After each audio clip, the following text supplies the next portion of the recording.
We provide you the platform to turn your dreams into reality. Give wings to your aspirations with KR Mangalam University.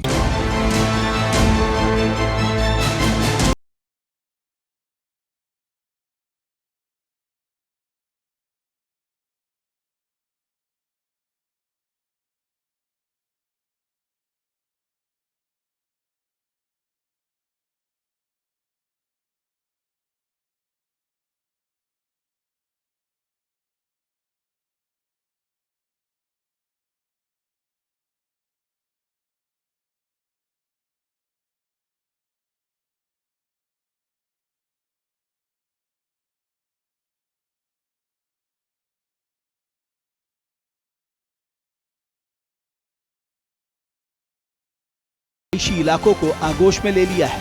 Namo Ghat की इन तस्वीरों को देखिए, ऐसा लग रहा है मानो बरसों पुराना ये मालवी पुल भी इसकी जद में आ जाएगा। वाराणसी में गंगा इस समय खतरे के निशान से काफी ऊपर बह रही है।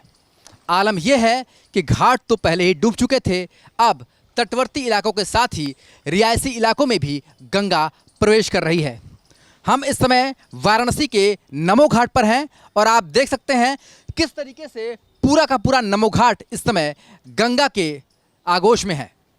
सूर्य नमस्कार करते हुए ये रेप्लिका लगभग डूबने के कगार पर है और इस समय गंगा खतरे के निशान से काफ़ी ऊपर है और गंगा का जलस्तर लगातार बढ़ता जा रहा है। माना जा रहा है कि अगले कुछ घंटे तक इसी तरीके से गंगा की रफ्तार में तेजी आएगी। उत्तर प्रदेश के 22 से ज्यादा जिले सीधे सीधे बाढ़ की मार झेल रहे हैं। यमुना और बेतवा दोनों ही नदियां देहरी तोड़ चुकी हैं। 20 से ज्यादा गांव का संपर्क टूट चुका है और 1 लाख से ज्यादा आबादी बाढ़ से प्रभावित है। हमीरपुर शहर के कई मोहल्लों में बाढ़ का कब्जा हो चुका है।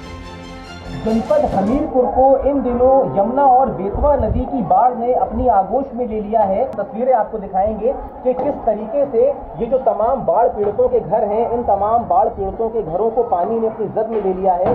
जिन लोगों के 2 खंड के मकान हैं, उनके निचले हिस्से तक पानी आ गया है। लोगों के जो दरवाजे हैं उन तक भी पानी प्रवेश कर चुका है। लिहाजा जो अब लोग हैं वो खुद को और जो गृहस्थी का सामान है, बच्चे हैं, उनको लेकर के घरों की छतों में शिफ्ट हो गए हैं और खुद को कहीं ना कहीं जो सुरक्षित रखने की कवायद है वो भी है। दूसरी तरफ भी मौजूद घर है, इन घरों तक भी जो पानी है वो आ गया है और आपको सड़क के ऊपर ये नाव भी दिखाई देंगी। इन नाव के माध्यम से अब जो तमाम बाढ़ पीड़ित हैं वो अपने घरों तक, अपने गंतव्य तक जाने को मजबूर है। यूपी के कौशाम्बी जिले ने बाढ़ के आगे सरेंडर कर दिया है।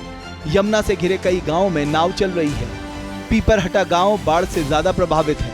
यहां करीब 30 घरों में बाढ़ ने कोहराम मचा दिया है। प्रदेश में जहां अलग अलग गंगा और यमुना नदी का जलस्तर लगातार बढ़ रहा है, वहीं कौशाम्बी भी इससे अछूता नहीं है। ये तमाम ऐसे ग्रामीण हैं जो अपनी रोज़मर्रा को पूरा करने के लिए वो बोट की मदद ले रहे हैं और बोट के सहारे वो लगातार अपने गंतव्य तक पहुंच रहे हैं। ये इस जगह वही है जहां से पीछे का काटा गांव है, नंदा का पुआ गांव है, तमाम ऐसे गांव हैं जहां पे लोगों का आना जाना होता है और लोग इसी रास्ते से गुजरते हैं। लेकिन जिस तरीके से यमुना नदी उफनाई और यमुना नदी का जलस्तर बढ़ा, उससे ग्रामीणों के जीवन में अस्त व्यस्त हो गया और ग्रामीणों को बढ़ते जलस्तर की तरह तमाम समस्याओं का सामना करना पड़ा। जहाँ भक्ति है हर शब्द में, कथाओं में छुपे हैं दिव्य रहस्य और ज्योतिष देता है जीवन को दिशा। धर्म से जुड़ी हर बातों को जानने के लिए हमारे चैनल स्तुति को सब्सक्राइब करें। चैनल पर जाने के लिए इस लिंक पर क्लिक करें।